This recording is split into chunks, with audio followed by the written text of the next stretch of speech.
E aí, gente, tudo bem? A expectativa aqui, como sempre, é de que vocês estejam maravilhosos, certo? Pessoal, esse vídeo aqui que eu vou gravar hoje não tem o objetivo de formar uma convicção A ou B em vocês.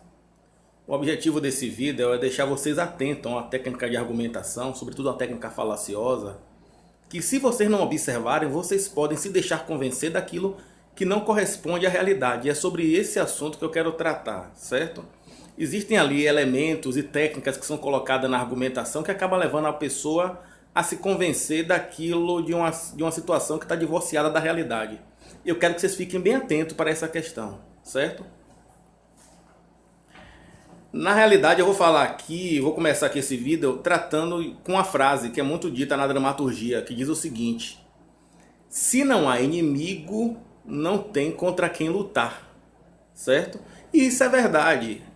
Se você... A gente vai ver ao longo aí na literatura, na dramaturgia, que o herói, a existência do herói está condicionada à existência de um vilão, à existência de um perigo, que o bandido, muito da existência do bandido, quem constrói muito ele, desculpe, quem constrói o mocinho é o bandido, certo? As pessoas se apresentam nessa condição de mocinho, de herói, se elas tiverem, na verdade, se existir um vilão e se existir um perigo. Se existir uma ameaça a uma determinada comunidade, a um número de pessoas, a qual você possa neutralizar. Então você tem que ter um perigo para neutralizar, certo? E muitas vezes esse perigo tem que ser criado, certo? Então eu vou dar aqui um exemplo e depois a gente vai voltar, eu vou dizer o porquê eu estou falando isso, certo? Eu vou perguntar aqui a vocês o seguinte: o que é que tem de errado que em pleno século XXI, ano de 2019, certo? Um professor para crianças em desenvolvimento e adolescentes explique que existem homens que sentem atração por mulheres e existem mulheres que sentem atração por homens. Isso é a heterossexualidade.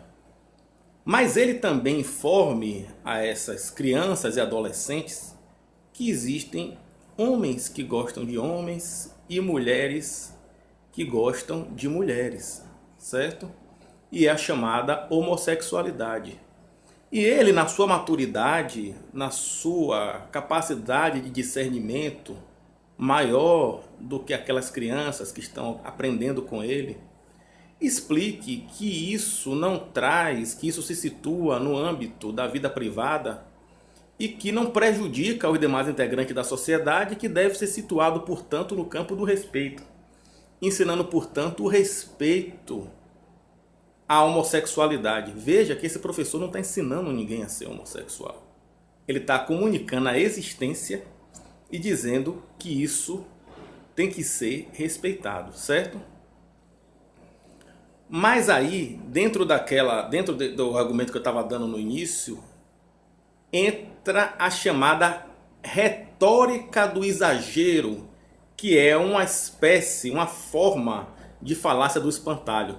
Porque a falácia do espantalho pode se constituir de duas formas. Ou quando você refuta aquilo que não foi dito pelo seu adversário, você desconstrói algo que realmente tem que ser desconstruído, mas que não foi dito pela pessoa em questão, pela pessoa que está no debate.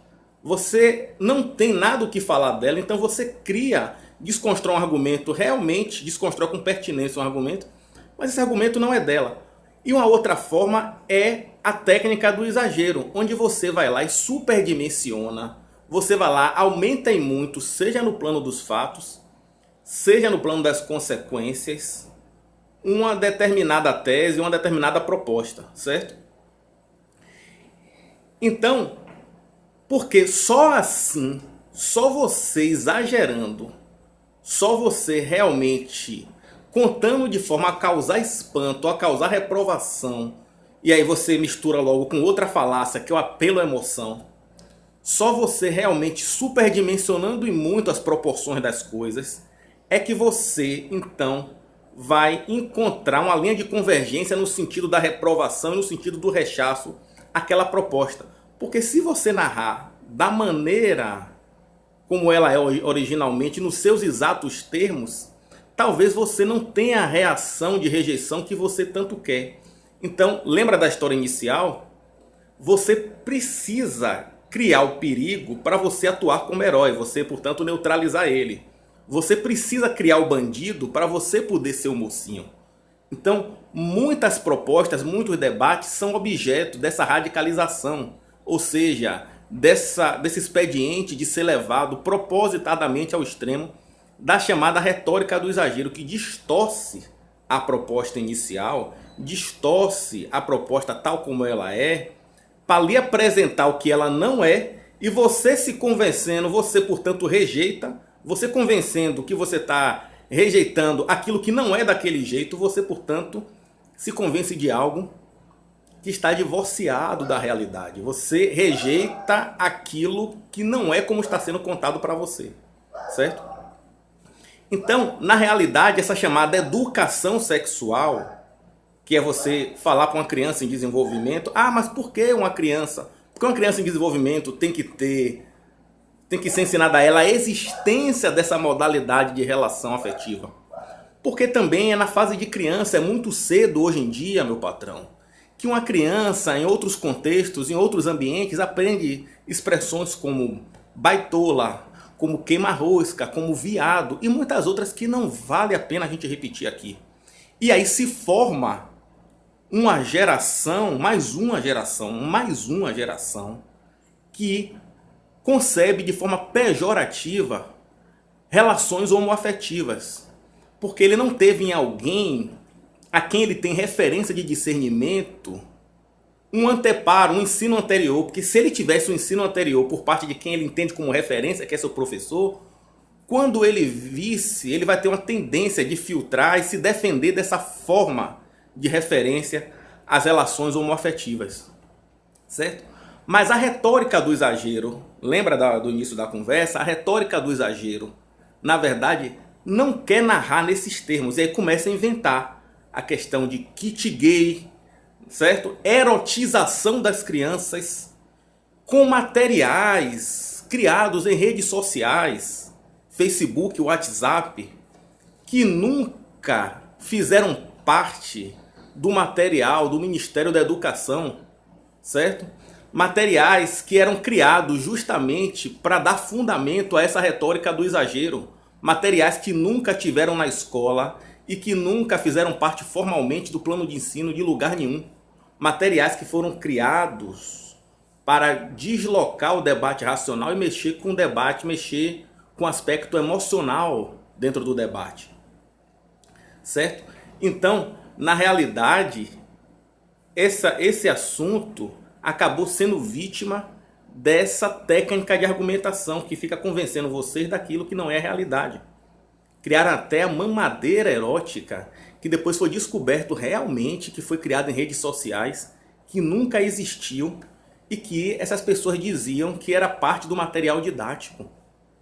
Então, por aí vocês verem que vocês têm que ter muito cuidado com a chamada retórica do exagero. É aquela coisa, se não tem inimigo, não tem contra quem lutar. Se eu contar nos exatos termos uma proposta, pode ser que você não ache ela tão ruim assim. Então é óbvio que eu vou contar ela de forma muito mais radicalizada. Eu vou contar ela de forma a lhe causar espanto, a lhe causar rechaço, a lhe causar reprovação, a lhe causar rejeição.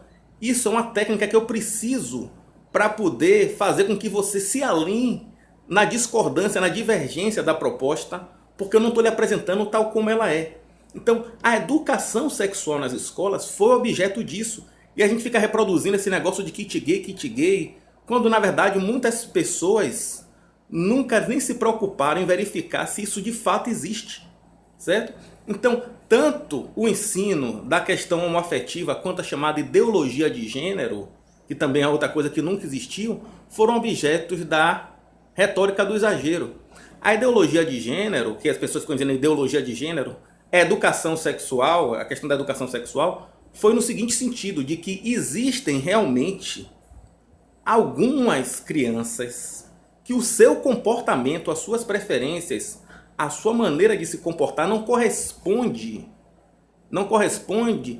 à condição física externa que elas exibem, certo? E essas pessoas, e essas crianças, portanto, um número restrito de crianças, precisa de acompanhamento psicológico, psiquiátrico, para estabelecer de forma mais segura a sua orientação sexual. Mas isso nunca foi dito que, do ponto de vista geral, que não existe mais homem e mulher, que não existe mais sexo feminino e sexo masculino, e que, portanto, as escolas estariam ensinando ideologia de gênero, que o sexo é aquele que você escolher, que não existe mais homem e mulher. Não. Apenas se detectou um fenômeno em um número pequeno de crianças, apenas se detectou que isso pode acontecer, mas não que isso seja a regra e que isso acontece com todo mundo. Mas a retórica do exagero, voltada para que as pessoas não tratassem de forma séria o assunto, se encarrega de transmitir a notícia desse jeito, certo?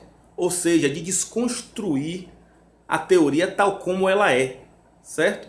Então esse vídeo tem esse objetivo de atentar vocês para que vocês tenham cuidado para não estar se alimentando de pessoas que têm o propósito deliberado de desinformar, de convencer vocês com, na verdade, argumentos distorcidos e não deixar vocês ter contato com a proposta tal como ela é e vocês cristalizarem convicção de uma coisa que está, na verdade, divorciada da sua proposta original. Entendeu, gente? Então, era sobre isso que eu queria falar com vocês. Muito obrigado. Coloque aí os comentários, certo? E quem quiser aí, tem muita gente aí me elogiando pelos vídeos, também outros discordando. Quem quiser se inscreva no canal aí. Realmente não me dedico tanto assim ao YouTube, eu faço outras coisas. Mas acho muito agradável, gosto muito dessa interação aqui com vocês. Realmente é muito bom, muito agradável, certo? Muito obrigado, um abraço em todos.